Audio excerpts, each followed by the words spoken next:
What's good, everybody? What's good? It's your boy Cinco, and you tapped in with the Cynergy solo episode, man. It's episode 4. I'm very excited to record this episode because this was just a idea that I had. I just wanted to record a solo episode and just talk to y'all about a few things, man. Well, first and foremost, I just want to thank everybody for just tuning in every episode. Whether you tune in or not, you know what I'm saying? You see my posts, you don't. I appreciate everybody to follow this energy on Instagram because I'm still building my platform, still working on being more consistent, and I'm still working on getting more interviews. So this is, what I'm saying, a chance for me to just show y'all more of me, my background and just my everyday journey with DJing and producing and all of my endeavors. You know what I mean? So this episode, I want to talk about the key things that I've learned as a DJ, and I'm still learning to this day. I'm still executing, and I'm always constantly pushing myself to make sure that I improve on these key things. Number one, be an asset, not a liability. Y'all done heard that before. You know what I'm saying? As a DJ, as a producer, or even in life in general, you done heard people tell you, be an asset and not a liability. You know what I'm saying? Liability costs you money, it costs you time, and it costs you things that you don't want to spend. You know what I'm saying? It's something that you really don't want to deal with. Like, you don't want to become a liability to anybody, even as a DJ. You don't want to be that person that you always need something. You always, you know, oh, you know what I'm saying? Let me, or I don't have all my music. Let me, you know what I'm saying? You causing issues. You know what I'm saying? But specifically, being an asset, not a liability during DJ gigs. So what that looks like is basically you come to a gig and you don't need anything from them. If they say, "Oh, you need a table? Oh, do you need a chair? Do you need?" No, I appreciate you. You know what I'm saying? That's how you be an asset. When you come perform and you ready, you got everything you need. You don't have to ask the venue for anything specifically that you know you should already have as a DJ. That's when you become an asset. You know what I'm saying? If even if there's someone else that you're DJing around, they might be a friend of yours that's also a DJ. You might want to be an asset to them. You know what I'm saying? They want to provide extra cables or extra cords. And I'm not saying that, you know, being a liability isn't a bad thing. Or I'm sorry, I'm not saying that being a liability is a bad thing. It's just because everybody starts somewhere. So you may not see yourself as a liability or, but in the moment you still learning. You know what I'm saying? So in a moment you could be a liability. I was definitely in that position where, I was a liability to a lot of people and I needed that extra help. But I got to the point where I've learned how to become an asset in the field and off the field. Whether that means if I can't provide DJ cables or something, that I can send you a fire playlist, all the songs you need. You know what I'm saying? That's how you become a liability. If a DJ come to you and be like, "Hey, you know what I'm saying? I've been rusty. I need some music. You know what I'm saying? Hook me up with something. Just a playlist. I'm gonna send it. Send it to them. You know what I'm saying? Become an asset. You know what I'm saying? Become an asset. If you go to a venue and you DJing and they need something, an extra microphone or whatever, like you want to take as much pressure off of the person that booked you as possible. You don't want to be coming to them saying like, "Oh, hey, do you guys have an extra extension cable? Because I forgot my." Or you're a liability at that point. You know what I'm saying? Like you're a liability. You don't want to do that. Be an asset. You know what I'm saying? Come to a DJ gig ready, prepared. You know what I'm saying? You want to come with everything that you know you're supposed to have. That's what I've learned. It took me a while to get to that point where I felt like I was more of an asset. And when you know you're an asset, you can feel it. Like you don't like you can feel that. When somebody hits you up and they need something and you know you can be dependable and you can come through, you're an asset at that point. You know what I'm saying? You bring value to the people around you and the events that you DJ. Like you have more to offer. That makes you an asset. So come ready. All the new DJs, man, come ready, come prepared. You know what I'm saying? You never know what they gonna require of you, but you gotta be prepared. Even if you rent equipment, you know what I'm saying? Which it's never a bad thing renting equipment or renting something that you don't own at the moment, but you want to have that ready. You don't want to get to the gig and you asking them for stuff that they're looking at you like, why would I have you a DJ, right? You should have that. Why am I? Because you never know. They gonna look at you like, why would I give you something that you're supposed to have? I don't have tape. I don't have tablecloth. I don't have that. Now, unless they provide it, I feel as though even if they provide it, you just want to bring it. You just want to be ready. You know what I'm saying? Just bring it. So yeah. Number two, exercise your why. Exercising your why is a major thing as a DJ because there's times, you know what I'm saying, where, it can get rough. It can get slow. You're not DJing, you know what I'm saying? You at home. And then when you DJ, you might be rusty. Your transition is weak. Song selection ain't the best. But when you exercising your why, you don't trip about the small things. You focus on the bigger picture. Now, when you're DJing, this is what that looks like. What I've worked on is practicing smiling more when I'm DJing. Like I'm not thinking about what the crowd is trying to hear. I'm working on smiling. I'm filling myself with joy, so that way I'm not, you know what I'm saying. I'm not forcing myself to live to an expectation of other people because I'm genuinely enjoying this moment. I'm DJing. I'm providing the sounds. You know what I'm saying. They trust me to do this event. That's why I was booked. So me smiling is me reassuring myself that I belong here. When you doing that, that's how you know you are successfully exercising your why because you're not thinking about everything else that has nothing to do with your performance. You know what I'm saying? Whether they like you, whether they kicking it, I'm smiling. Hey, you know what I'm saying? I'm kicking it. I'm like, ooh, I played that. Like, oh, that's hard. You know what I'm saying? Like that's when you know you exercising your why because it's gonna be so many things, you know what I'm saying, in the DJ journey that, it's gonna knock you off your pivot. It's gonna make you DJ and you look up, they ain't even kicking it. You like your whole mood change. You know what I'm saying? That's what I'm saying. So when you exercising your why and you practicing smiling more during these events, like you ain't think about nobody else. And man, listen, been DJing for a while, and I can't tell you that every event I've smiled the whole time. I've been frustrated, I've been down, all that. But when you practice smiling more and you fill yourself with that joy and that reassurance that you belong there and you are doing what you're supposed to be doing. Somebody listening, somebody feeling that energy, they feeling that joy that people can see that. You know what I'm saying? Like I think that when you put glasses on, hats on, all this extra stuff when you DJ, and it's like people can see right through that. You know what I'm saying? Practice smiling while you DJ, and you're gonna see a difference. You know what I'm saying? Because at the end of the day, like when you DJing, you challenging yourself to like you're basically creating your own personal goals. Like aside from what everybody else wants you to do, you want to execute something else. You already done say, okay, I'm about to play 15 hip hop songs, and I'm gonna also figure out how I'm a transition into Afrobeat. That make you smile, and you doing that. That should make you smile. If they don't like it, they don't like it. You know what I'm saying? Not saying that you should just be practicing live in front of them so you can mess up. Like, nah, but like if you know that you have executed that small goal of working on transitioning or doing something specific that you've set before you had that gig, like smile. You know what I'm saying? Clap for yourself on the inside. Like you did that. So, that's another one. Number three, I've learned you have to expand your network. And what that looks like is basically you just showing up.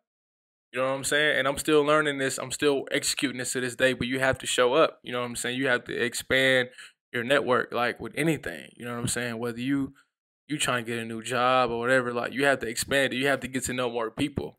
Be around these people. Don't be afraid to communicate. Don't be afraid to, offer free services. Offer something to these people. Which plays back into number one, being an asset, not a liability. You know what I'm saying? Like you have to have something to offer. But which brings me to number four, man. Invest in yourself. Number four is invest in yourself. And that process is so simple. Like people overcomplicate that process and it's not hard. When I first got into it, man, I financed my first speaker through a Guitar Center. Shout out to Guitar Center, man. I financed through them. I got approved for a credit card through them. I mean, I wouldn't tell you to get it. I mean, you know what? Forget that. Because people overcomplicate even just getting credit cards. Like it's such a bad thing. Like sometimes you have to make that sacrifice. Because first of all, credit is power.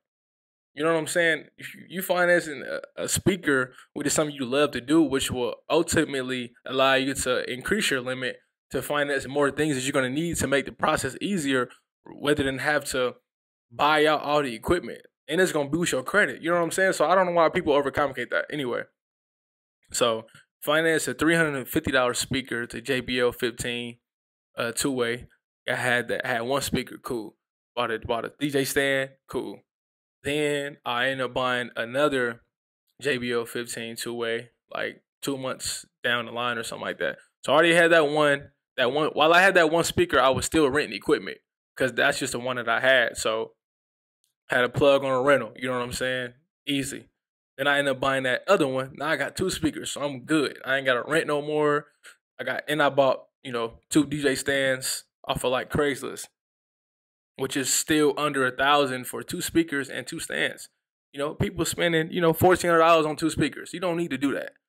Finance you a speaker. First of all, step one, you get approved for a credit card from Guitar Center or somewhere that allow you to buy equipment. There's so many different lenders that will allow you to finance equipment, obviously because they want money. But as a creator and a DJ, like that's a plug. That's a plug for us. Especially if you ain't got no credit, you can do that. So you ain't got to put no money down. Maybe the taxes, $300. You got approved for that limit. Boom. Or let's say I got approved for $500. So my approval was $500. So $500. This speaker $350. Boom. Got $350 on my credit limit, or $350 on my credit that I just used, and then at the speaker stand. So that's $400. That's done. I ain't had to spend that at all. Later down the line, bought me another one. That was $350. So I only spent $350 for two speakers, basically. You know what I'm saying? And then I bought me a speaker stand off of Craigslist. I had that one, and then boom. So that's, like I said, bro, that's under 1,000, under $800 for two speakers. I mean, which is still under, yeah, because $700 for two speakers, that's a good deal.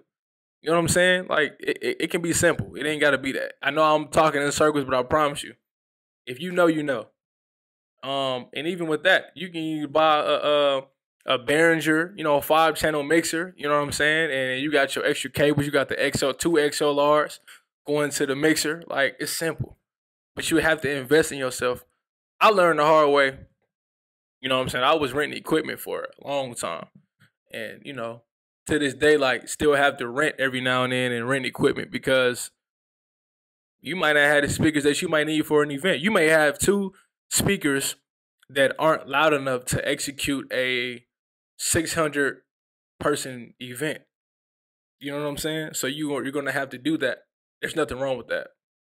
Now, if you're going to invest in yourself, and even if you just want to rent equipment, what I've learned over time is to charge enough to where whatever you have to pay to rent equipment, you're getting that back and you're getting your rate plus that. So if you're renting equipment, you know what I'm saying, for let's say you got a plug or whatever, and he charging you $200, you get two speakers, two stands, and a 10-channel mixer and all the cables for $200, and you're doing a 4-hour event.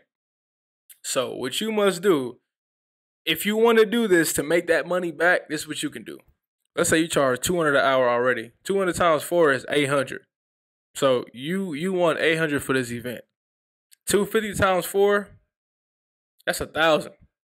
1,000 minus 800 is 200. So not only have you made that money back that you have rented, you've also made your rate.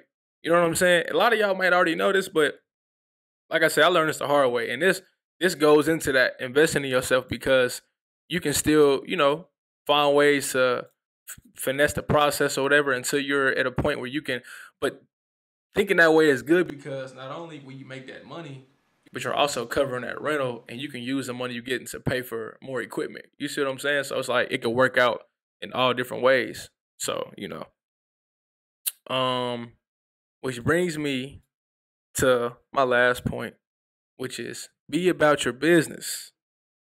Be about that business, man. You know what I'm saying? Be about that business. You know, being around the people that I was around back home and learning about DJ contracts and like DJ agreements and learning how to do deposits, and everybody has their own way of executing business. You know what I'm saying? Everybody has their own way. So if you charge a deposit, man, charge a deposit. Don't be scared. You know what I'm saying? If you charging a deposit up front and you put that in the agreement, then do that. Be about that business. If you say, okay, this is how much it's gonna be, I'm gonna put it in paperwork. You gonna sign it. You gonna keep it. Be about that. You know what I'm saying? Because one thing I learned at first when I was DJing is just like, it's people that don't understand how much time you put into DJing, and they want you to bring down that rate, or they want you to have to compromise how much you know you're worth so they can afford you. And that's not fair to a creator. It's not fair to anybody. Why would you want to tell somebody to compromise their business so you can afford it? You know what I'm saying? Or compromise the price of their services so you can afford it. That's not fair. And people will sit and say, oh, y'all need to start, you know what I'm saying? Them be the same people that do hair or something, or they cook. You know what I'm saying? They're a chef, personal chef, and they telling you to, you know, change your prices so it can appease them. Like, that ain't fair. You know what I'm saying? Be about that business though, man. Wherever you dealing with a promoter, you know what I'm saying? You dealing with somebody older than you, younger than you. Be about that business and keep it the same with everybody. You know what I'm saying? Don't treat, like, especially, man, listen, I done had people, you know, not even just family, but like people try to take advantage of the relationship, you know, they had with me by telling me, oh, well, I can offer you this and offer you that. If you at a point where you're being offered things that aren't really of value, then don't do it. You know what I'm saying? Don't do it, because it's not fair.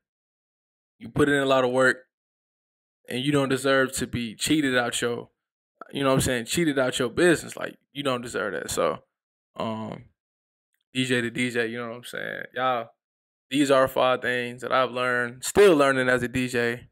You know, be an asset, not liability. Exercise your why. Expand your network. Invest in yourself. And be about that business. Those are 5 things I've learned as a DJ. And I hope that those things inspire y'all, man, to keep pushing, keep going, and make y'all game tighter and gives y'all more and more synergy, man. So until next time, man, until episode Cinco, episode 5 is coming soon. This is episode 4 of the Cynergy podcast. Hope everybody out there tune in. More episodes coming soon. Follow me on the YouTube. I said follow me, but subscribe to my Apple Podcast, man. The Cynergy, TheCynergy, and Synconomy on YouTube. SINCONOMY, man. The Synconomy. Appreciate y'all for tuning in. Let's get it. What's good, everybody? The Cynergy is about shedding light on the creator's perspective of music and music entertainment. So if you are someone that loves the craft of music, you will find us very inspiring. And this will also be a huge source of education to all the students of the game, including myself. So make sure you tune in every episode, because you'll only hear these perspectives of DJs, producers, songwriters, and more right here on the Cynergy. And I am your host, the Cinco.